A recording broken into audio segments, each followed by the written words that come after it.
Welcome to Financial Fridays. This is a City of Jackson partnership with the Mississippi Center for Justice. My name is Charity Bruce. I am the Consumer Protection Staff Attorney here at MCJ. Max Myers, who is the director of our campaign, he is out today. We also have our paralegal Swan Lutzenberger, and we also have Yumika. So let's get started. Okay, so what is the best way to start a savings account? This does look like a lot of information, but I think the most important thing is just to first off, know your budget, know what it is that is coming into your account, flowing out of your account, and knowing how much money is not going towards those bills and other miscellaneous things to where you actually do have that surplus or that extra. At that point, I think it would be best to just compare your options as far as savings accounts. Look at different banks, see who has the best offer or interest rates, things of that nature. And then look at what is required to even begin a savings account at that bank. And if you don't even choose a bank, at a credit union or somewhere else where you can save money, look at what the required documents are. Choose if you will have a joint or individual account based on the way you want to set up. If you are setting up an account for yourself, then of course it might be best to just open up an individual account. However, if a savings account is with another person, such as your spouse or your child, then you should open up a joint account because you want both names on that account. Then you will need to look at the funds, like how will you fund this account? A lot of savings accounts, you have to start with a minimum amount of money to even open the account. So that's also coming into the compare your options. Look at the banks, look at credit unions, look at what the requirements are for that account. Is there a minimum? Do you have to keep a set minimum of funds in that account throughout the year? I even ask the questions of like, can you dip into it if ever needed? We don't want to, but if an emergency was to happen, are you allowed to access those funds as needed, or do you have to go through a specific process? Can you only take out so much? Can you only, dip into those funds for a set amount of time per year? Do you have to pay when you dip into those funds? Like all of those things are questions that I would also ask myself while going through the process of looking up savings accounts. Also, after looking at the required documents and things of that nature, and you do believe that it is somewhere you want to submit an application for, go ahead and submit it.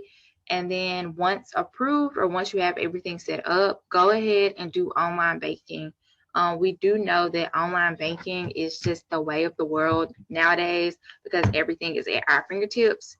So just go ahead and try to set that account up as well. So how do you save regularly without dipping into your savings account?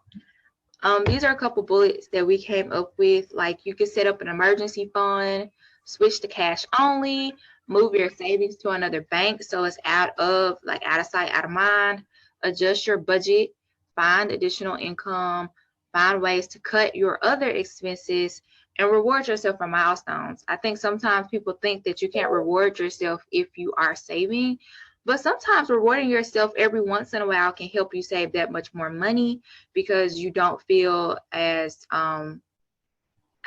enticed or, you know, like wanting to buy something impulsively because you've already rewarded yourself previously for a milestone you accomplished.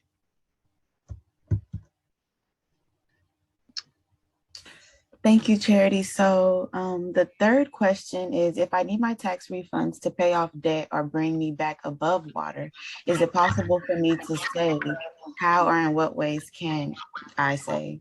So unless you have other bills that you are behind on, bills that are in collections or that you don't have an emergency for, like other unexpected expenses, your tax refund is the best time to catch up on paying off debt. So you get a clear look on your goals. I'm sorry, is it like an echo? I hear myself. I don't know. Okay. So get a clear look on your goals, take a look at what you owe, and then make a budget according to plan. So you can add up like your monthly income, and that'll include your salary at your job and other sources of income. And then you would add all of that up as well as your expenses. And that'll be for utilities, living expenses, food, everything like that. And then you subtract that from your income and you'll see how much will be available. And then you will try to, save according to that. And you can also build a buffer in your checking account. So if you're able, you might consider doing that. One benefit of having a little extra money in the account and not trying to touch it. Another account would be like, not just a savings account, but like a RIA, individual retirement account. And that kind of helps because you can't touch your money and it has a higher interest rate. So that's another idea when trying to save. And another question is for the contract workers. So typically I pay taxes and do not receive a refund since I sometimes do independent contract work. What can I do to save money? So typically if you are a contract worker, you'll do a 1099 form when you're filing your taxes, and you won't really pay income taxes. Since you are like an employee, you won't have any federal income tax holdings. So you won't have to pay like Social Security or Medicare every month. So a way you can save money is by saving the taxes that would normally be held if you were a normal employee and put that into a savings account. You can also track your business expenses. So you can have deductions when it comes for tax time. So you can deduct like your mileage, your healthcare insurance premiums, work supplies, office supplies, traveling, cell phone costs, as long as it is business oriented. And you want to make sure that you document your expenses with the date, amount, and the business purpose that you're claiming the expense. Another important rule of thumb, or a good rule of thumb, is to use the 50-30-20 rule when thinking about saving. So you would use 50% on the needs that you need to run your business, 30% on wants or whatever would make, your day-to-day life easier with your business. And then you would focus on 20% of savings. But because you might be working as an independent contractor, you might want to increase that 20% on the savings, just because you aren't getting a regular income tax every year.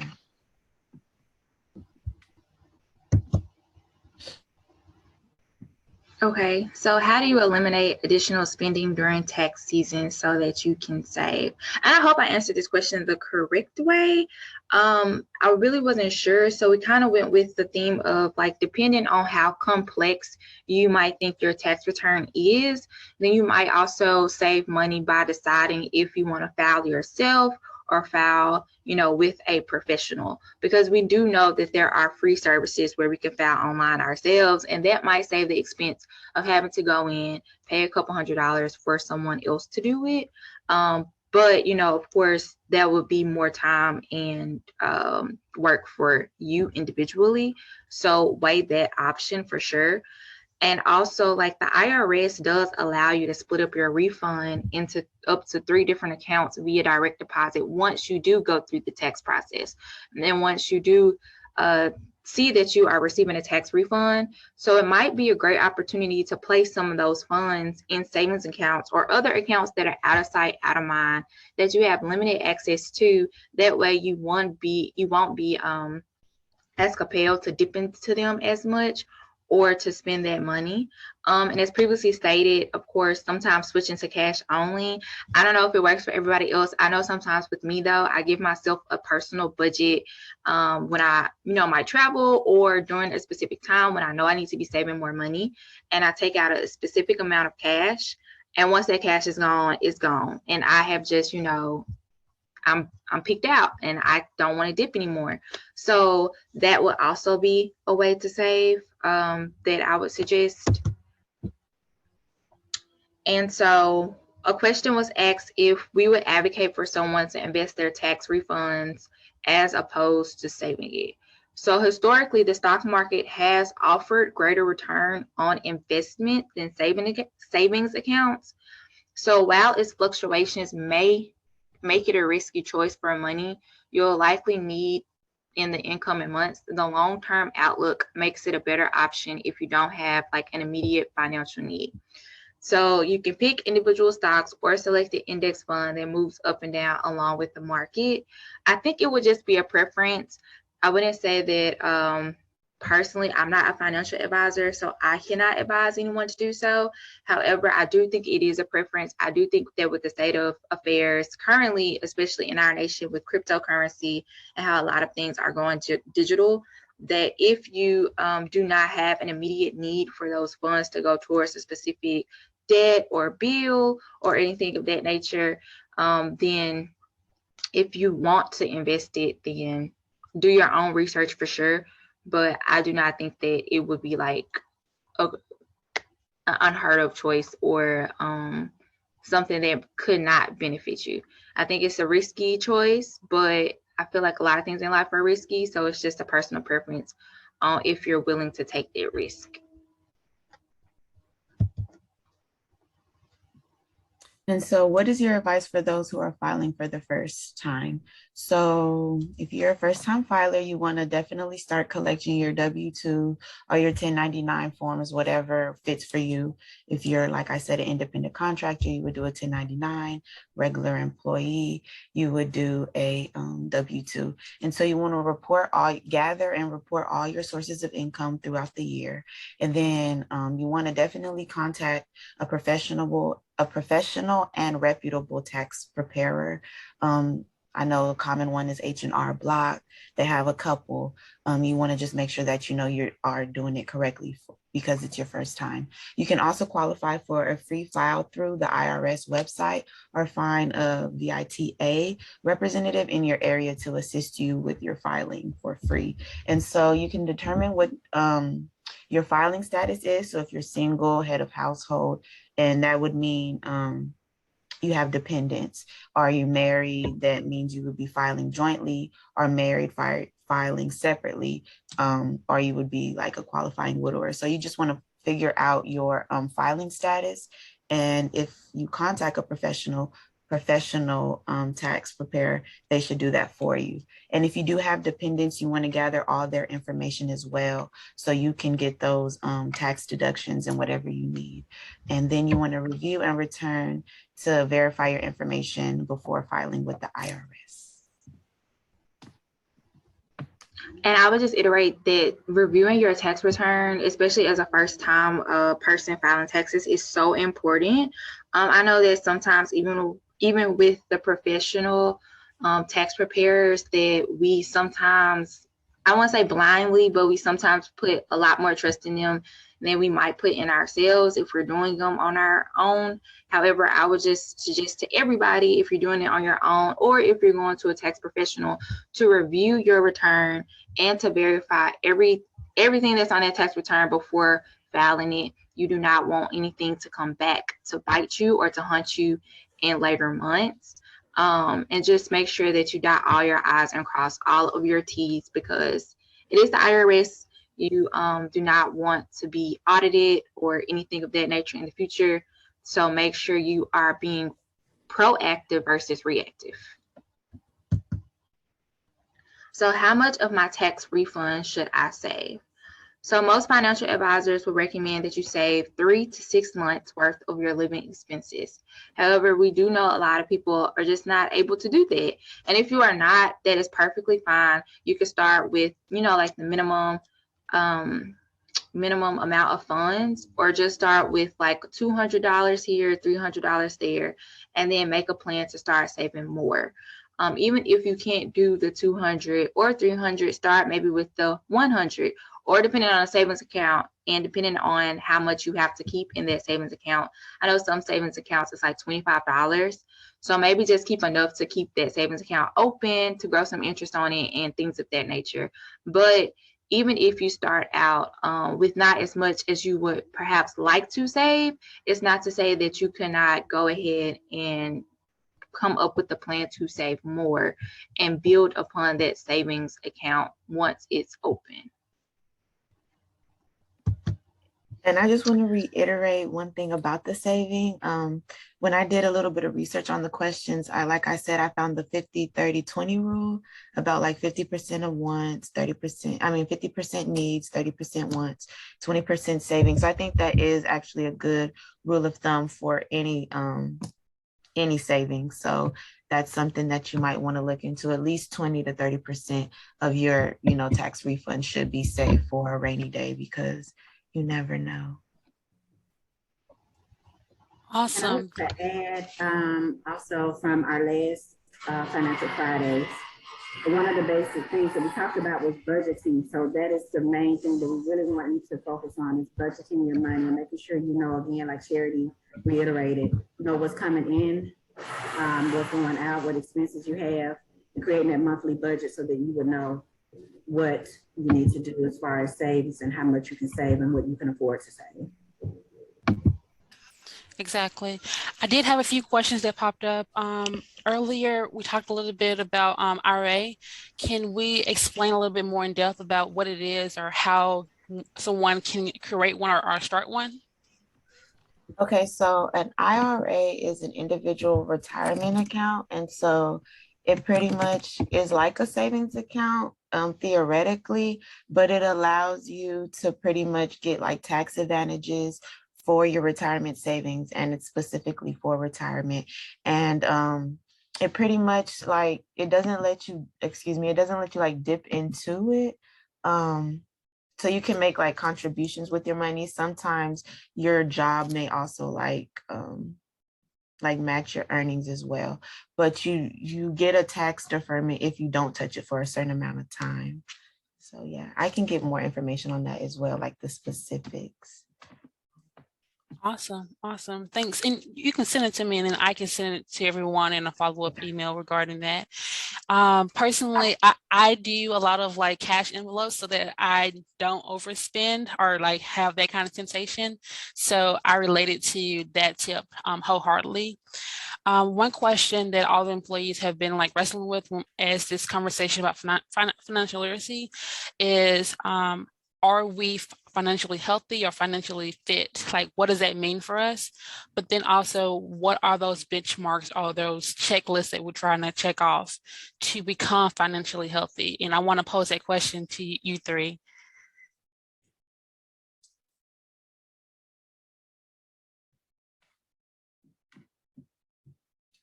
That's a good question. I think mostly just when I think of financially healthy, I think of like being above water, not, living paycheck to paycheck, having that breathing room to, essentially enjoy life still, making sure all your bases are covered and figuring out a way to also get passive income. So that's like money that pretty much works for you when you sleep. You don't have to clock into a 9 to 5 to get your paycheck. You're invested in stocks. So when you're sleeping, that's making you money, or any type of investment that's helping, like easy money, I would say. That would be an aspect of financial health. And I would also add on to that, is spend wisely. And of course, be aware of fraud and scams as well, because we can be financially healthy. However, if we are not, aware of some of the scammer, like the scamming and the fraudulent activities that's going on, it just sucks because those your funds could be attacked that way as well. So I would just say always be abreast to what is going on with consumers. Like, I know last night I was watching the news and how even with QR codes, I know QR codes are a thing nowadays for a lot of people and a lot of businesses. However, they are saying that QR codes can be manipulated. So sometimes scammers will place QR codes on certain like flyers or in certain places that might appear to be a real business. However, once you scan it and go to their website, they are then like hacking you and getting your information, and that might be your financial information as well. So I would say be more careful in that regard as well. And I would say just spend time investing in yourself. I do think a good note was to reward yourself for milestones. I do think that you can be financially healthy, but also treat yourself. And I think if we treat ourselves, it will allow us to feel more, I don't know, put us in a better place to not be as impulsive, I guess, and impulsively buy things or spend money on other things. I think so. And then also to add to what Charity was saying about being financial healthy and understanding and knowing when you're being scammed, I would also limit access to third-party financial institutions that people are using. I don't want to just call out the names, but if it's not your primary bank or a reputable credit card company, such as American Express or Discover or something like that, I would look and make sure that I'm making wise decisions about getting a lot of credit card debt or getting the credit cards where you have the high, say for instance, they give you a $350 credit limit, but their annual fee is $150.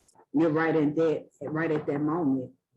So I would make sure that I limit those types of cards, limit using those third parties because scammers use that a lot as well. I've heard of many people using, I would say Cash App is one, and a lot of their money being wiped out of their accounts and they're not being able to get in touch with someone to get their money back. So just try to limit that type of those third party financial institutions. Awesome. Awesome. Thank you so much. It was very much insightful and needed information that was presented today for those questions. Just for everyone to know, next month, our topic is looking at investing. I'll send out emails and posts to gather questions for MCJ to be able to answer to. If there are any other questions or remarks people want to pull out, I'll leave the floor open for it. If not, this will be the end of it for today.